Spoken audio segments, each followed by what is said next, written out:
What's up guys, I'm Roderick, aka Rawman, and welcome back to another video. In this video, we're going to be talking about the worst boss from each Souls game. The Souls series is known for its really hard difficulty in its bosses, and it's also known for how great and amazing the bosses are. But there are some bosses that completely missed the mark and now were complete trash. So if you like retro video gaming, and anime content, don't forget to leave a like, comment, and subscribe. So let's get right into the video.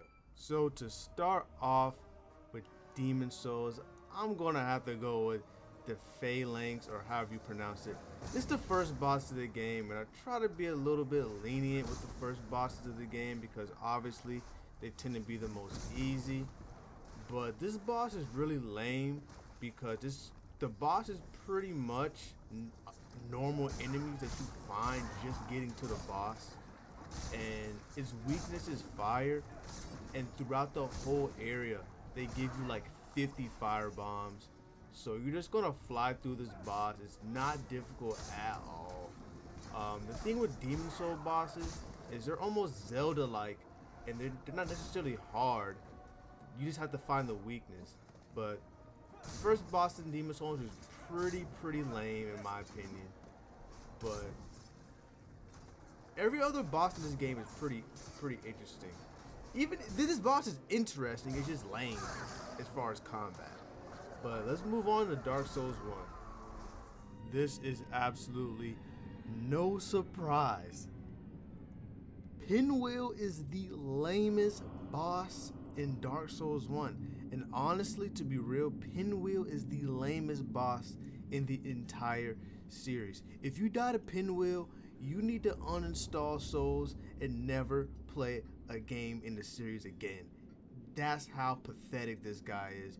You can beat this guy in 5 to 6 swings. He's absolutely pathetic.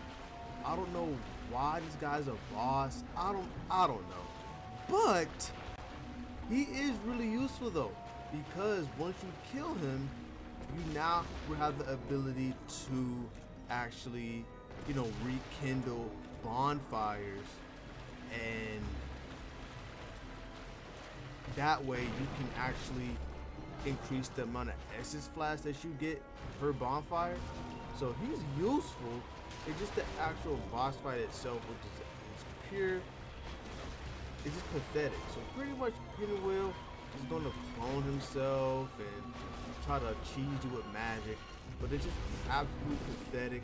The magic does no damage. It's really easy to find the clone, and overall this guy sucks.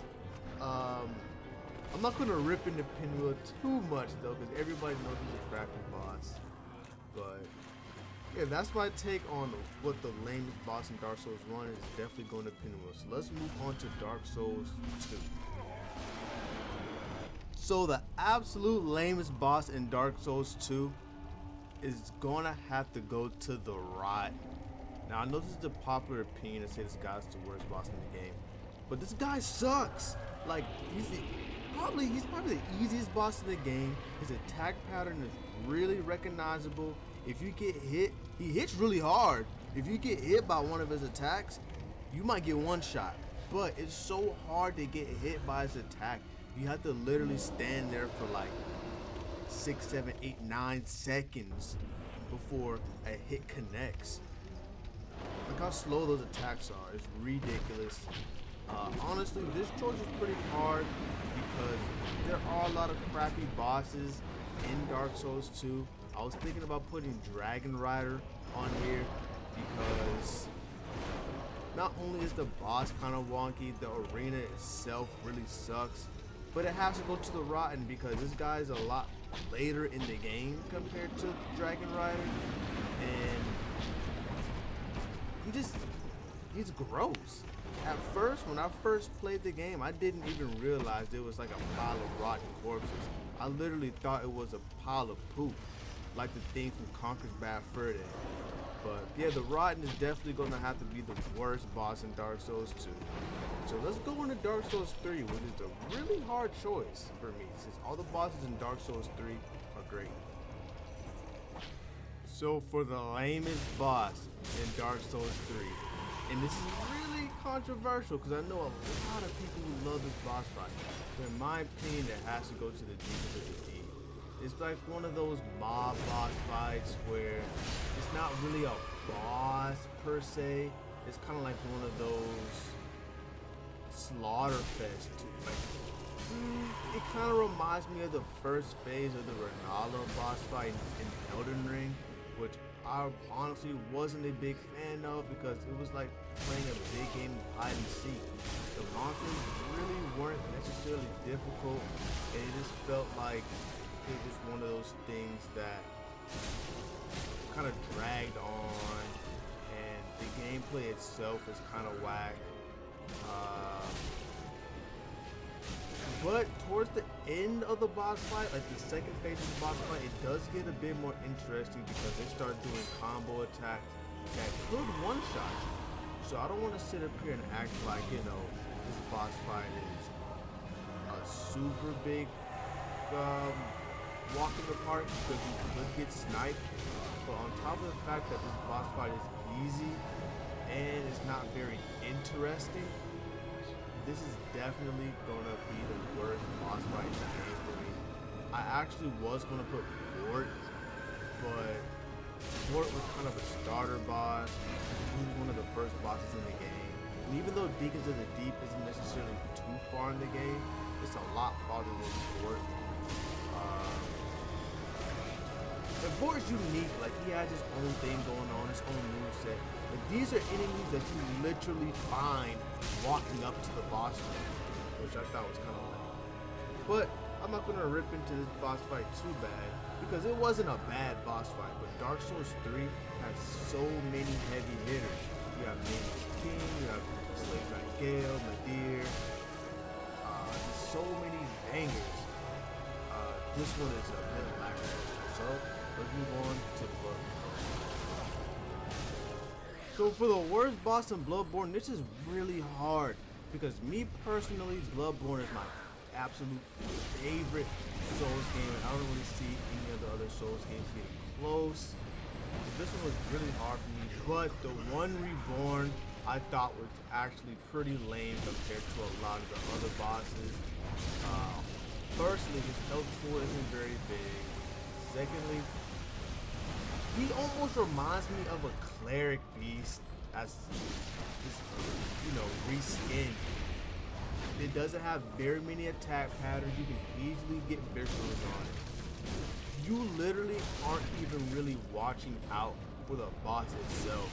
You're watching out for those things shooting fireballs on the roof because those things could hurt. Those things could snipe you and kill you. But the boss itself is actually really lame. I was quite disappointed with this boss, which was very surprising for a game of this stature. This is a lot of people's favorite Souls game,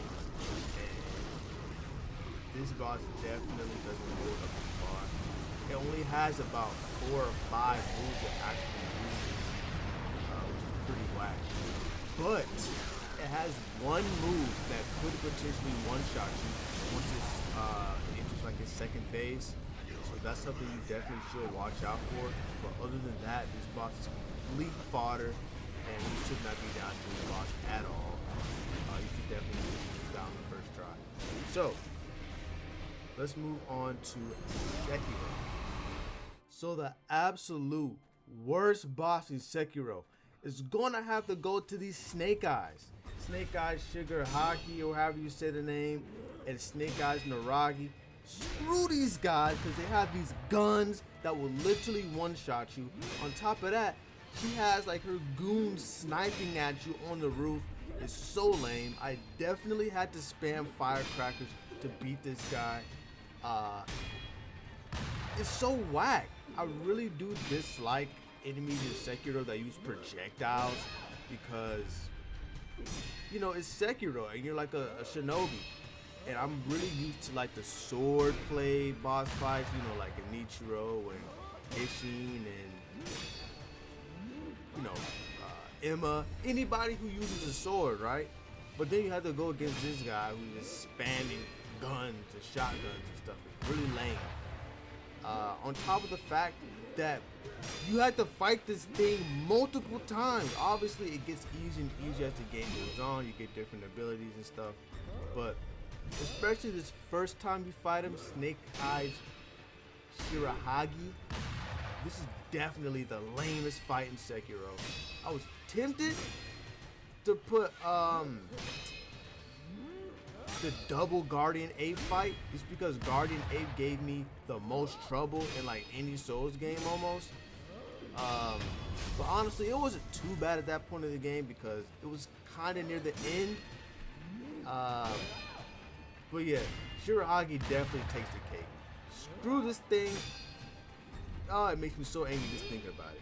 So let's move on to the last Souls game on the list, which is Elden Ring, of course.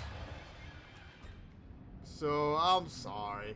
You see, this is one of those things, it's kind of a meme. I know this guy's a tutorial boss, but think about it. Asylum Demon was a tutorial boss. Cleric Beast was a tutorial boss. I feel like that is just not an excuse for a boss to be this lame. This is probably the lamest boss in the whole series. Soldier of Godric is literally a regular field monster or a regular field enemy that you're gonna see as soon as you boot up the game. So this guy literally is not even a boss, he's just a regular enemy. And it is really lame. Like I said, there's really great. Every Souls game has great tutorial bosses where you actually learn, you know, how the combat works in that game. And even though you do learn, I guess, in this game, they could have made it cooler. Like, why does it have to be Soldier of Godric? Why couldn't it have been like a super dope knight, like that came back from the dead or something dope? It was just really lame.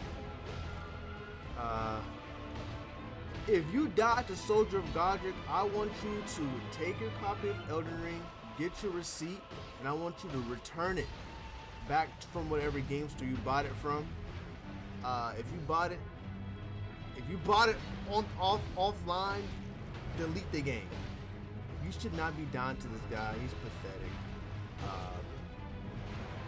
But I'm not gonna rip into him too much because he's a tutorial boss. But that's gonna wrap it up for this video, man.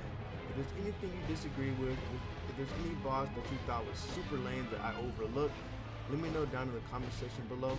Don't forget to leave a like, comment, subscribe for more content just like this. Rawman out. Peace.